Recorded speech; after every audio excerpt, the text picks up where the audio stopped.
Your life is a gift. Everyone that is still alive has a testimony.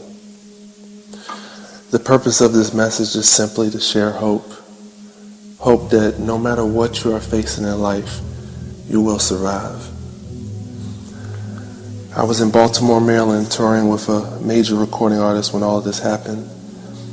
We were supposed to stay at the Hyatt Hotel downtown by the harbor, but all the rooms were taken because of a sporting event that was happening the same night. So we had to stay in West Baltimore in a rough area of town. It really didn't make a difference to me because I've been in hotels all across the country, good and bad. When I check into a hotel, I kind of have a pattern of doing things no matter where I am.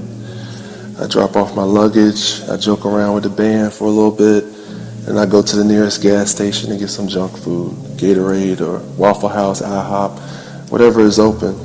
Then I come back and relax. This night was no different. I did the same thing. I walked outside and headed toward the gas station, which was about 3 blocks away. As I walked through the second block, I could see 6 guys standing on the corner, talking to each other, looking in my direction. I really didn't even pay them any mind and just kept walking towards the store. Just then I realized I left my wallet in my room. I turned around and went back to the hotel and got my wallet. My best friend Lydell, who was a drummer that was on my band at the time, told me to stop going places by myself. I told him I was good like I normally do and went back to the store. I walked past the same group of guys and they were watching me again. I continued to the store and got my usual Gatorade, candy, junk food, and headed back to the hotel. When I came past that same block, the same guys immediately just came towards me. Strangely, the whole street was clear and no one was on it like I saw just a few minutes before. By this time, I figured out that they were a gang, and the leader came towards me and he said, "What you doing out here, homie?" I just turned to him and said, "I'm chilling, bro." Just kept walking. They circled around me and he said to me, "What's up with that phone?"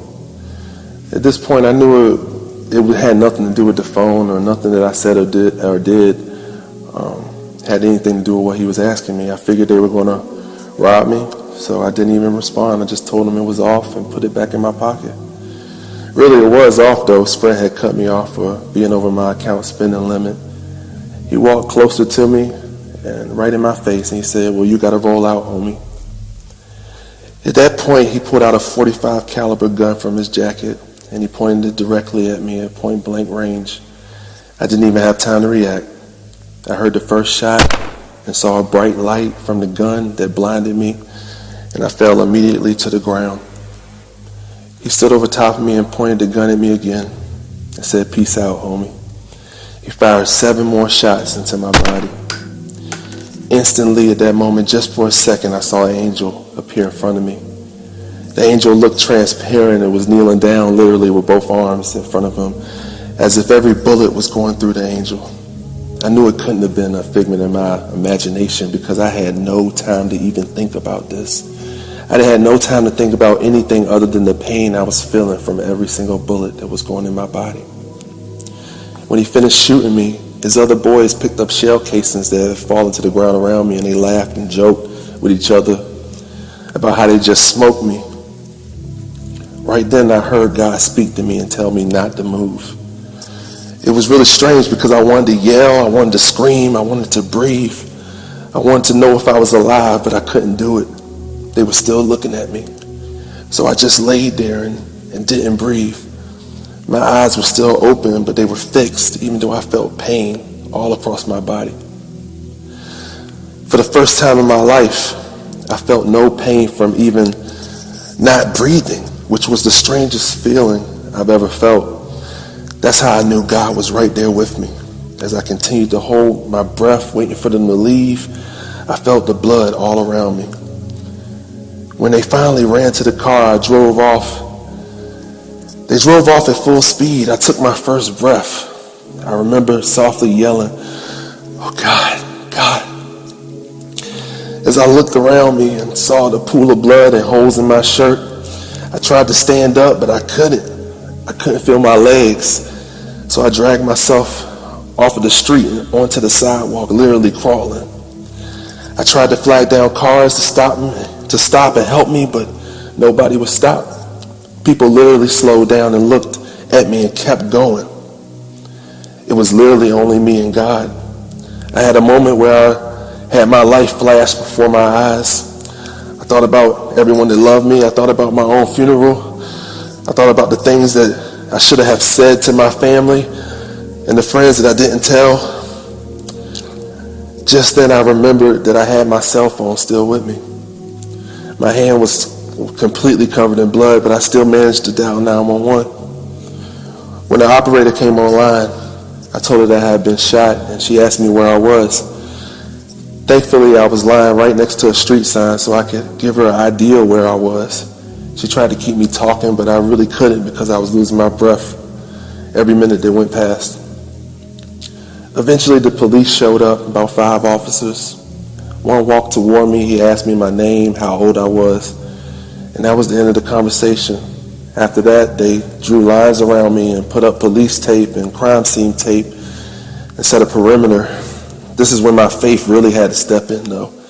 Even though all around me it looked like death, I had to speak life, and I began praying. There was nothing I could do but that. The ambulance got there eventually, and 7 minutes later, they loaded me in. Immediately, they began cutting off my clothes and hooking me up to all kinds of machines.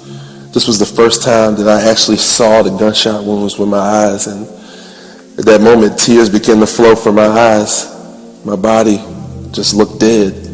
Looked like I shouldn't have been alive, but I was. I heard the EMT say to her partner, "I don't think he's going to make it." It hurt to hear those words coming from her, but I tried to hold on to life. By the time I got to the hospital, they rushed me down the hall into surgery. When I arrived in the room, it was like the strangest scene I ever seen. The room was lined with nurses, doctors, police, other hospital employees looking at me in disbelief, almost as if what they heard on the radio, my condition, they were stunned that I was alive. The lead doctor whispered in my ear, "I'm about to give you some anesthesia to put you asleep for the surgery. Can you sign this paper for me?" Oddly enough, I was able to sign it and did pretty good. I did so good that the doctor joked and said, for someone who's got shot all these times, you sure do have a good signature. Right at that moment, I looked in front of me and I saw people standing at the door, and I saw people surrounding around me, and I saw that same angel that I saw on the street. I saw standing in front of me with his arms folded, looking at me, nodding his head, as if to say everything is going to be all right. Right then I felt a peace upon me that relaxed my breathing, and I fell asleep. When I opened my eyes, I saw tubes all around me. I heard beeping sounds from all the machines. I saw bandages across my chest. I thought to myself, I'm alive. The first thing that I thought was, how in the world was I alive? There was a nurse standing to my left, and she looked at me right in the eye and said, "You made it. You made it, Marcus." A doctor came in the room and told me I was lucky to be alive. I knew luck had nothing to do with it. He proceeded to tell me that he performed an 8-hour surgery on me and removed half of my stomach, my whole spleen, half of my small intestine, reattached my colon, and removed half of my pancreas. I just looked at him in disbelief, but I believed him. I found out later that my doctor, he found God through my surgery. He acknowledged that it was not possible that he did the surgery by himself. Today I can walk. I had to learn how to do that all over again. Today I can play the piano even though I lost the feeling in my right hand. Today I can eat even with a half of a stomach. Today I can walk in peace because God gave me peace during the most chaotic time of my life. Today I know that God is a healer. Mark 9:23 says all things are possible to him that believes. Do you believe? I know that I do. I encourage everyone that hears my voice to do God now and not later. A common misconception is that you need to clean yourself up before you come to God. But the truth is, you just have to come to God and he will change you. God bless you all. God keep you. Remember that God is sovereign and bigger than every problem and every situation.